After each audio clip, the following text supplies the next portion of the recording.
Repeat कर देता हूं, कोई भी मोसफिट है,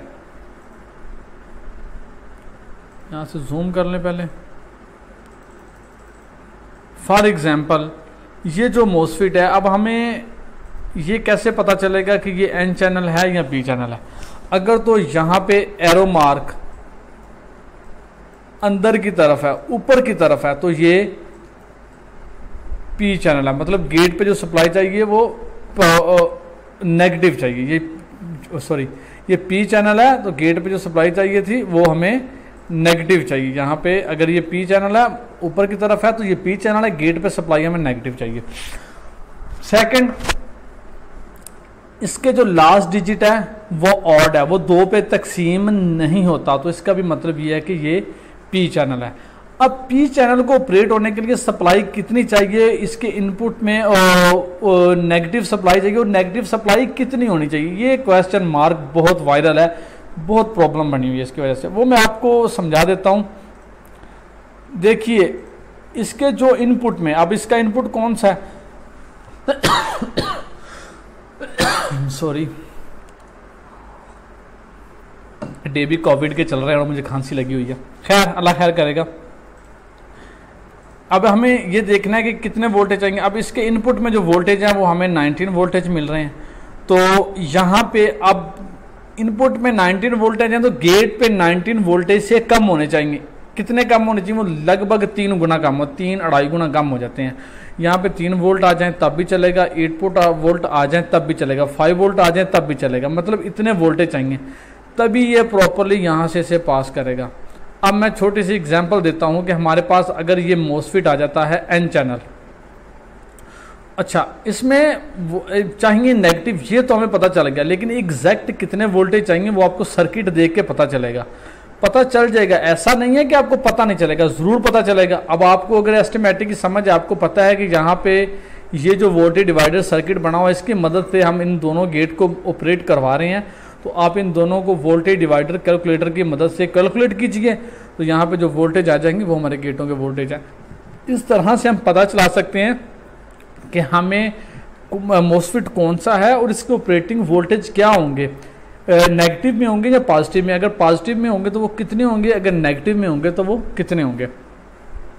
आज मैं दूसरा स्कीमेटिक पे आ जाता हूँ। यहाँ पे मेरे पास इसका बिल्कुल ऑपोजिट मोसफिट है, कौन सा है? एन चैनल है। अब एन चैनल को कौन से वोल्टेज चाहिए? इसे पॉजिटिव वोल्टेज चाहिए। यहाँ पे आप गेट पे इसे पॉजिटिव सप्लाई देंगे। अब ये एरो मार्क बाहर की तरफ है, गेट की तरफ है।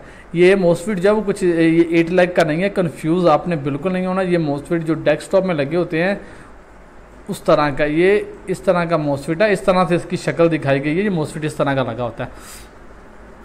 अब यहाँ पे वोल्टेज कितने चाहिए? एक बात याद रखिए, अगर तो ये वी इनके स्टार्टिंग में मोसफिट है तो यहाँ पे हाई वोल्टेज से मुराद 25 से 28 वोल्टेज तक मिलेंगे। अब आपको शायद इससे पहले ना पता हो कि लैपटॉप में 28 वोल्टेज भी होते हैं, ये सबसे हाई वोल्टेज हैं, इससे ज़्यादा वोल्टेज नहीं होते।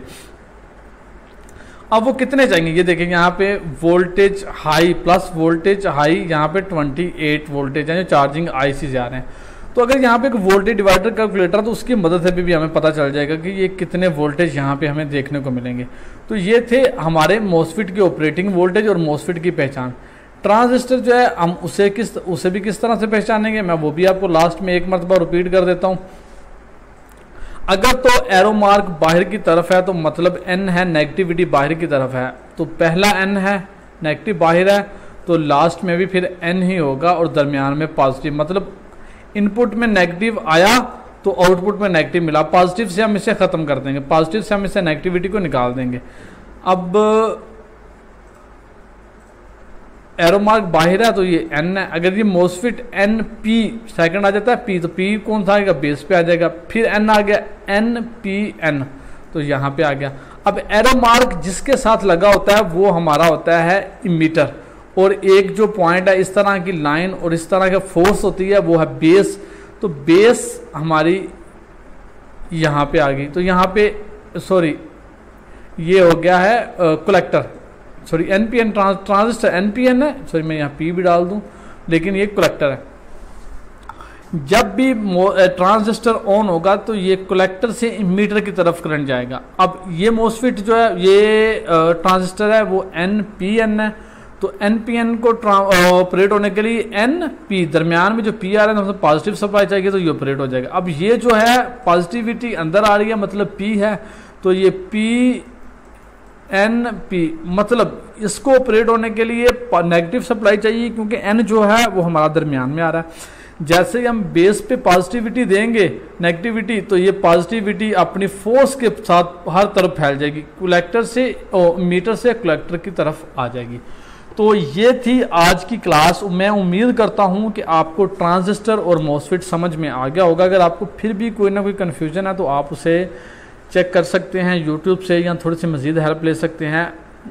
अब अगली क्लास में मैं आपको प्रैक्टिकली बताऊंगा कि आप मॉसफेट को किस तरह से चेक कर सकते हैं। इसके 3 टर्मिनल होते हैं, ड्रेन, गेट और सोर्स। तो आप इनको किस तरह से चेक कर सकते हैं कि ये शॉर्ट है कि नहीं है। अच्छा, एक मैं आपको स्कीमेटिक से एक मेथड समझा देता हूँ, क्योंकि वो यहीं पे आपको समझ में आएगा। तो जो फिजिकली हम आपको, अगर तो यहाँ पे ये काम नहीं कर रहा, आपका समझ लें कि ये सर्किट फेल है, इस वक्त काम नहीं कर रहा, तो आपने सबसे पहले क्या देखना है कि यहाँ पे इस बेस पे जो वोल्टेज है, अगर तो यहाँ पे वोल्टेज नेगेटिव है, मतलब लो वोल्टेज है, इसके बावजूद भी ये काम नहीं कर रहा, तो इसका मतलब है ये ट्रांजिस्टर ख़राब हो गया। अगर यहाँ पे वोल्टेज मौजूद हैं और यहाँ पे वोल्टेज ज़ीरो हो गया, मतलब यहाँ पे ज़ाहिर है वोल्टेज आएंगे ज़ीरो होंगे, तो यहाँ से वोल्टेज इस गेट पे भी ज़ीरो हो जाएंगे। आप इनके गेट के ऑपरेटिंग वोल्टेज देख लीजिए। अगर गेट पे ऑपरेटिंग वोल्टेज आ रहे हैं तो जो ट्रांजिस्टर है वो अपना काम कर रहे हैं, तो ठीक है। अगर वो काम नहीं कर रहे तो इसका मतलब है ट्रांजिस्टर ख़राब है। मिसाल ले लीजिए, यहाँ पे मैं ज़ीरो वोल्टेज दे देता हूँ, सॉरी मैं इसे थोड़ा सा जूम कर लेता हूँ ताकि आपको ठीक से समझ आ जाए। अब कैसे पता चलेगा ये ट्रांजिस्टर ख़राब है या नहीं। यहाँ पे हमें वोल्टेज मिल गए, यहाँ पे वोल्टेज मिल गए, यहाँ पे GND ऊपर आ गई, यहाँ पे वोल्टेज ज़ीरो हो गए। अब प्रॉब्लम ये है कि ये ट्रांजिस्टर यहाँ पे वोल्टेज ज़ीरो नहीं कर रहा, लो नहीं कर रहा। लो इसी वक्त नहीं करेगा जब ये ऑपरेट नहीं होगा, तो इसका मतलब है कि ये ट्रांजिस्टर ख़राब है। अब मैं सेकंड की तरफ आ जाता हूँ। अब यहाँ पे वोल्टेज जो है नीचे से ग्राउंड, ये मॉसफेट ओके है, यहाँ पे ज़ीरो वोल्टेज हुआ तो इसने ऑपरेट किया नए, सॉरी यहाँ पे क्या था, मतलब यहाँ पे मॉसफेट ये ट्रांजिस्टर जो है ये ऑपरेट हुआ। यहाँ पे जो ग्राउंड है GND ऊपर इस बेस की तरफ आई, लेकिन इसके बावजूद भी 19 वोल्टेज मीटर से होते हुए यहाँ पे कलेक्टर पे आ रहे हैं। तो इसका क्या मतलब हुआ, इसका मतलब है ये कि ये ट्रांजिस्टर जो है वो ठीक से काम नहीं कर रहा, हमें इसे रिप्लेस करना पड़ेगा। अब क्या है कि पास जो ट्रांजिस्टर हैं ड्यूल में आते हैं, ड्यूल में हो तो आप दो कोई भी ट्रांजिस्टर अलग से लेके आप उनका एक ड्यूल चैनल ट्रांजिस्टर बना सकते हैं उन्हें जंपरिंग करके। यहाँ पे वोल्टेज आ गए, यहाँ पे वोल्टेज जो है वो ज़ीरो हो गए, लेकिन इसे ऑपरेट होने के लिए चाहिए थे पॉजिटिव वोल्टेज। यहाँ पे वोल्टेज ज़ीरो हो गए तो ये GND ऊपर की तरफ जाएगी, मीटर से कलेक्टर की तरफ जाएगी और यहाँ पे बेस पे आ जाएगी। अगर बेस पे यहाँ पे ज़ीरो वोल्टेज है, इसके बावजूद मीटर पे भी 19 वोल्टेज है और कलेक्टर पे भी, ये मीटर पे भी 19 वोल्टेज है, कलेक्टर पे भी, तो इसका मतलब है ये गेट ऑपरेट नहीं कर रहा, तो हमें ये ट्रांजिस्टर चेंज करने की जरूरत। हम सर्किट में हॉट सर्किट में, हॉट का मतलब होता है कि आपकी पावर प्लग या फिर चेक कर रहे हैं, तो हाँ आप हॉट लाइन में इस तरह से चेक कर सकते हैं और ऑफलाइन में किस तरह से चेक करेंगे वो इंशाल्लाह मैं आपको अपनी प्रैक्टिकल वीडियो में बताऊंगा मॉसफेट वगैरह का कि ये किस तरह से ऑपरेट करता है। आई होप कि ये वीडियो आपको पसंद आई होगी और आपको ये सर्किट समझ में आ गया होगा। जो मैंने डेल का आपको बताया है 3300 ओम की रेजिस्टेंस और एक मॉसफेट JFET ख़राब होता है, वो बहुत कॉमन प्रॉब्लम है। अगर आप ये चीज़ें अच्छी तरह से जहन नशीन कर रहे हैं तो आपको पूरे मदरबोर्ड पे भागने की ज़रूरत नहीं पड़ेगी, आप सिर्फ उसका मतलूबा हिस्सा ही पकड़ेंगे। मैं आपको एक वीडियो इसकी पूरी इनकी प्रैक्टिकल में दिखा दूंगा, तो उसके बाद हम इसका नेक्स्ट स्टार्ट करेंगे बैटरी और चार्जिंग IC। हमारा MOSFET, transistor, resistance, capacitor, diode, Zener diode ये हमारा कवर हो चुका है, तो अभी हमें इन्हें रिपीट करने की ज़रूरत भी नहीं रहेगी। अब हम सिर्फ ICs को, जो कि 3 वोल्ट 5 वोल्ट की है, चार्जिंग IC है, IO की IC है, 1.8 वोल्ट रैम, 1.5 वोल्ट की IC है, अब हम उन्हें ही स्टडी करेंगे, हम इन मॉसफेट पे नहीं जाएंगे। वीडियो के मतलब कुछ फीडबैक हुआ तो मुझे ज़रूर दीजिएगा ताकि मैं इसे मज़ीद इम्प्रूव कर सकूँ। अपनी दुआओं में याद रखिएगा, मेरे लिए दुआ कीजिएगा। अस्सलाम वालेकुम, अल्लाह हाफिज़।